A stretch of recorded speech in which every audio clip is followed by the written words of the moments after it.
নমস্কার, আমি অভিষেক। সবাইকে কোঅপারেটিভ অ্যাসপিরেন্টস চ্যানেলে স্বাগত জানাচ্ছি। আজকে খুবই গুরুত্বপূর্ণ ইম্পর্টেন্ট আপডেটস ক্লার্ক এক্সাম এসছে, সেটা নিয়ে ডিসকাস করব। ক্লার্কশিপ সবসময় একটা ইমোশনাল বিষয়। যে সমস্ত স্টুডেন্ট পাস করেছে, মানে যারা ফার্স্ট ইয়ার পাস করেছে, আমি বলবো তাদের সবার জন্য একটা ইমোশনাল ব্যাপার। তাই এই ক্লার্কশিপের প্রত্যেকটা জিনিস জানা দরকার প্রত্যেকটা ক্যান্ডিডেটের, এবং এই নোটিফিকেশনের মাধ্যমে কি বলতে চেয়েছে প্রত্যেকটার ইনার মিনিং বুঝবার চেষ্টা করব, বা কী ধরনের কি আসতে পারে, বা একটা ট্রেন্ড বুঝবার চেষ্টা করব, বা একটা অ্যানালিসিস করবার চেষ্টা করব। সো নোটিশে প্রথমেই বলেছে important notice regarding clerkship examination, important বলেই দিয়েছে। অবশ্যই ইম্পর্টেন্ট, এখানে যে ডকুমেন্টস যেই টপিকগুলোর কথা বলা হয়েছে অবশ্যই ভেরি ভেরি ইম্পর্টেন্ট প্রত্যেকটা টপিক আমার মনে হয়েছে। সো এটা হলো কমিশনের সেকেন্ড, মানে টাইপিং টেস্টের জন্য ফার্স্ট নোটিফিকেশান, যেখানে কিছু একটা বলেছে বা কিছু একটা আভাস দেওয়ার চেষ্টা করেছে। বলবো এটাকে কিছু বলেনি, বলবো শুধু আভাস দেওয়ার চেষ্টা করেছে কমিশন। সো আমি একবার বলছি, commission has decided to hold the computer based typing test of the eligible candidates tentatively on 26 March 2022 and 27 March 2022 in multiple shifts in venue across Kolkata. আমি যেগুলো হাইলাইটার দিয়ে একটু হাইলাইট করে রেখেছি সেই জায়গার মধ্যে কম্পিউটার বেসড টাইপিং হবে। এটা তো আমরা সবাই জানি কম্পিউটার বেসড হবে টাইপিংটা।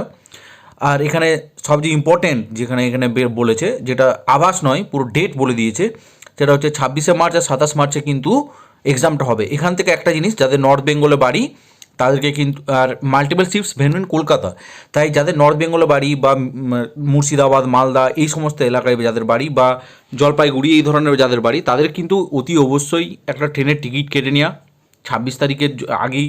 মানে আমি বলবো 25 তারিখে কেটে নেওয়া, কারণ 26 তারিখে এসেই সেদিন হওয়া সম্ভব নয়। বা যদি 27 তারিখও হয়, 25 তারিখে আসলে একদিন রেস্ট নিলে বা কলকাতা ঘুরলে বা আরও একটু ভালো করে প্র্যাকটিস করলে হ্যারাস হতে হবে না একটা জায়গায় থেকে। কারণ আমি আমার প্রিভিয়াস অভিজ্ঞতা থেকে বলতে পারি, যদি তুমি সেই দিনেই আসো বা তার আগের দিন রাত্রেবেলায় এসো, সে এসে হোটেল খোঁজা বা রাতে ঘুম না হওয়াটা কিন্তু খুবই মানে একটা ভয়ানক হতে পারে। সেই জন্য আমি বলবো 25 তারিখ মিনিমাম টিকিট কেটে নাও, যদি জানতে পেরে যাও। কারণ টিকিটের কিন্তু শর্টেজ হতে পারে, এমনিতেই টিকিটের কিন্তু শর্টেজ চলছে, কারণ অনেকে অনেক দিনের কাজ পেন্ডিং ছিল সেগুলো এসছে, এই জন্য টিকিট পাওয়া কিন্তু মুশকিল হতে পারে। তাই আগে থেকে বলছি যে টিকিটটা কিন্তু অবশ্যই 25 তারিখে কেটে রাখা উচিত আমার মনে হয়। তবে যাদের 27 তারিখে পড়বে তারা 26 তারিখেও কাটতে পারো, কিন্তু যেহেতু এখনও বেরোচ্ছে না কবে হবে, যদি কালকেই দিয়ে দেয় বা পরশু দিয়ে দেয়, মানে দ্যাট ইজ গুড, মানে টিকিট পাওয়া যাবে। কিন্তু যদি টিকিটের স্ক্যারসিটিকে ওভারকাম করতে চাই তাহলে কিন্তু 25 তারিখ কেটে নেওয়া উচিত আমার মনে হয়। আর 25 তারিখে এসে 26 তারিখেও এক্সামটা দিতে পারবে, আর যাদের 27 তারিখ হবে তারা একদিন রেস্ট নিয়ে নিতে পারবে। তো এটা কিন্তু দুটো জিনিস এখানে এই লাইনটার মাধ্যমে বুঝতে পারলাম যে 26 তারিখ আর 27 তারিখে পরীক্ষা হচ্ছে, মাল্টিপল ভেন্যুতে হবে, মানে কলকাতার বিভিন্ন জায়গায়, যেমন টিসিএস বিধান যেটা হয়, আমি জাস্ট একটা নাম নিলাম, এইটার মানে হচ্ছে ওখানে পড়বে, ওখানে নাও পড়তে পারে, যে কলকাতার বিভিন্ন জায়গায় কিন্তু পড়বে, সেটা কিন্তু লিস্ট বেরোবে, সেখান থেকে মাল্টিপল শিফটে হবে। Multiple venue and multiple shifts, মানে ধরো মাল্টিপল শিফটস বলতে বলতে বোঝা যায় যে কারো ধরো সকাল 7টা থেকে 8টা, কারো 8টা থেকে 9টা, কারো 9টা থেকে 10টা, এরকম করে যে অনেক ভেনু, মানে আবার বিকেল 4টে থেকে 5টা, এবং কতগুলো হবে মাল্টিপল বলেছে সেটা তখনই বোঝা যাবে। আর এটা কিন্তু অনলি কলকাতায় হবে, সেই জন্য আমি বারবার বলছি যে কলকাতায় হবে। সবার টিকিট কিন্তু যারা মেদিনীপুর বা এই মানে নর্থ 24 পরগনা, সাউথ 24 পরগনা, তাদের কোনো প্রবলেম নেই, তারা কিন্তু আগের দিন আসলেও হবে, আর কোনো টিকিট কাটারও ব্যাপার নেই। কিন্তু যাদের নর্থ বেঙ্গল স্পেশালি বাড়ি শিলিগুড়ি, জলপাইগুড়ি, দার্জিলিং, কালিম্পং এরিয়া থেকে আসবে, তাদের জন্য কিন্তু টিকিট কেটে নেওয়াটা জরুরি। আর সেকেন্ড লাইনটা বলছি, লিস্ট অফ, আমি এই সেকেন্ড লাইনটা পড়বার আগে এখানে কিন্তু অনেকগুলো আমি মানে হাইলাইটটা দিইনি, কিন্তু প্রত্যেকটা ওয়ার্ডের কিন্তু একটা মানে কি বলতে চাইছে সেটা নিয়ে আমি বলবো আর কি। সো আমি একবার জাস্ট পড়ে নিচ্ছি, সো দ্যাট মানে আন্ডারস্ট্যান্ডিংটা বিল হয়। List of ineligible candidate due to, না আমি একটা একটা করে বলছি আর কি। Inadequate candidate due to inadequate documents. আমরা বন্ধু প্রিভিয়াস যে এটা পেয়েছিলাম, প্রিভিয়াস নোটিশটা যেটা আমরা ডিসকাশন করেছিলাম, সেখানে কিন্তু বলেছিলাম যে কিছু ক্যান্ডিডেট আপলোড করেনি, সেটা 1213 ক্যান্ডিডেট। সো আমার কাছে টোটাল ক্যান্ডিডেট কতজন ছিল যারা ডকুমেন্টস আপলোড করেছে? 8480 জন আপলোড করেছে। এই নাম্বারটা কিন্তু খুবই ইম্পর্টেন্ট, 8480 জন। কিন্তু কমিশন কি বলছে এখন? ওরা তো ডকুমেন্টস আপলোড করেইনি, এখানে বলছে ইনএলিজিবল ক্যান্ডিডেট, কিছু ইনএলিজিবল ক্যান্ডিডেট হবে যারা ইনএডুকেট ডকুমেন্টেশন করেছে, মানে তারা ডকুমেন্টস প্রপার আপলোড করেনি, বা মানে তাদের কিছু পর্যাপ্ত ডকুমেন্টস নেই, সেই সমস্ত ইনএলিজিবল ক্যান্ডিডেটদের লিস্ট বের করবে, তারা কিন্তু বাদ যাবে। বা হয়তো তাদের বাদ যাবে এটা বলবো না, তাদেরকে হয়তো সেকেন্ড চান্সে আরও দিতে পারে যে 2 দিন 3 দিনের মধ্যে এই ডকুমেন্টসগুলো আবার আপলোড করো।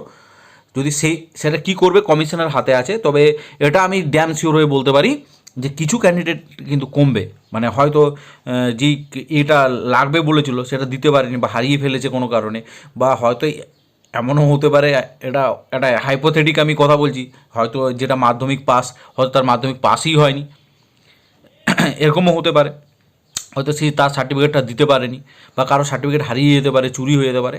সেই সমস্ত ক্যান্ডিডেট যদি ডকুমেন্টস আপলোড করতে না পারে তারা কিন্তু মানে বাদ যাবে। সেক্ষেত্রে এই যে 8,480 নাম্বারটা আমি বলেছিলাম যে এই ক্যান্ডিডেটগুলো বসতে পারবে, তারা কিন্তু বসতে পারবে না। সেক্ষেত্রে কিন্তু যারা ডকুমেন্টস প্রপার আপলোড করেছে তাদের জন্য একটা বেনিফিট হয়ে গেল, তারা কিন্তু তাদের চান্সটা কিন্তু অনেকটা বেড়ে যাবে, আর যেটা সেকেন্ড লিস্ট বেরোনোর চান্সটাও কিন্তু অনেকটা বেড়ে যাবে যারা এই লিস্টে নাম আসেনি তাদের জন্য। Schedule and venue of computer based typing test, এরপরে এই যে typing test, evaluation criteria, general instruction and guideline, link for online typing practice etcetera will be notified in the candidate. এই যে টপিকগুলো বললাম, এই টপিকগুলো আমি আবার ডিসকাশন করবো। এই টপিকগুলো কিছুদিনের মধ্যেই বলছে, কমিশন বলছে যে আমি জানিয়ে দেবো। তার মধ্যে আমি বললাম যে ইনএডুকেট স্টুডেন্টদের কার কার ইনএডুকেট ডকুমেন্টেশন করেছে সেটার সম্পর্কে আমরা জানতে পারবো, তাদের লিস্ট বেরোবে, তারা কে কে মানে করতে পারেনি, কতজন পারেনি, তাদেরকে হয়তো টাইম দেওয়া হতে পারে, না হতে পারে। 1 নাম্বার বললাম যেটা শিডিউল বলতে কবে কবে হবে, সেটা কবে কবে হবে তো বলাই আছে, কিন্তু কোন ভেন্যুতে কোন শিফটে কার পড়বে সেটাও কিন্তু ওখানে লেখা থাকবে, মানে ডিটেলসে একটা কিন্তু শিডিউল দেবে। আর ভেন্যু মানে কম্পিউটার টেস্ট কোথায় হবে কলকাতা, সেই ভেন্যুগুলো বলবে।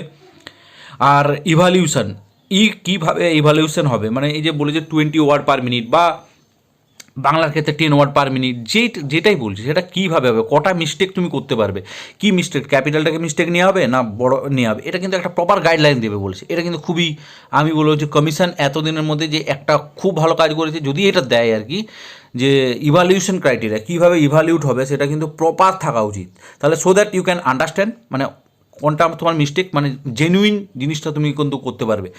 এই ক্ষেত্রে কিন্তু কেউ কারো ক্ষেত্রে আরটিআই করেও জানতে পারবে যে আমাকে ভুল এতে ফাঁসিয়ে দেওয়া হয়নি, সেটা গাইডলাইনে মেনশন ছিল।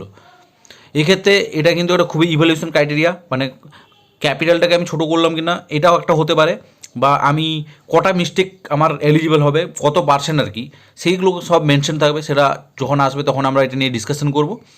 General instruction and guideline, general instruction বলতে যে কতক্ষণ আগে ভেন্যুতে আসতে হবে, এইসব কী কী নিয়ে আসতে হবে, এইগুলো কিছু জেনারেল ইনস্ট্রাকশন অ্যান্ড গাইডলাইন দেবে। আর একটা সবচেয়ে ভালো জিনিস যেটা করছে, link for online typing practice, মানে তোমাকে অনলাইনে প্র্যাকটিস করার জন্য একটা লিঙ্ক দেবে, যেখানে যে আমরা প্র্যাকটিস করতে পারবো সবাই। তো আমাদের মনে হয় যেটা একদম যেটা পরীক্ষায় যেরকমভাবে ফেস করবো সেই ধরনেরই লিঙ্ক দেবে, সেটা আমাদের জন্য খুবই ভালো হবে বলে আমার মনে হয়।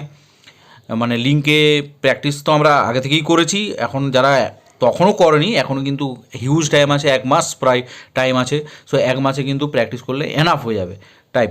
সো বেস্ট অফ লাক, সবাইকে আমার বেস্ট উইশ রইল, এবং পরবর্তী নোটিশে আমি অবশ্যই জানাবো কী হলো।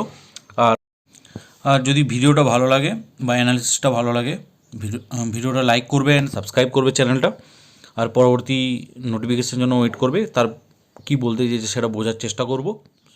Thank you.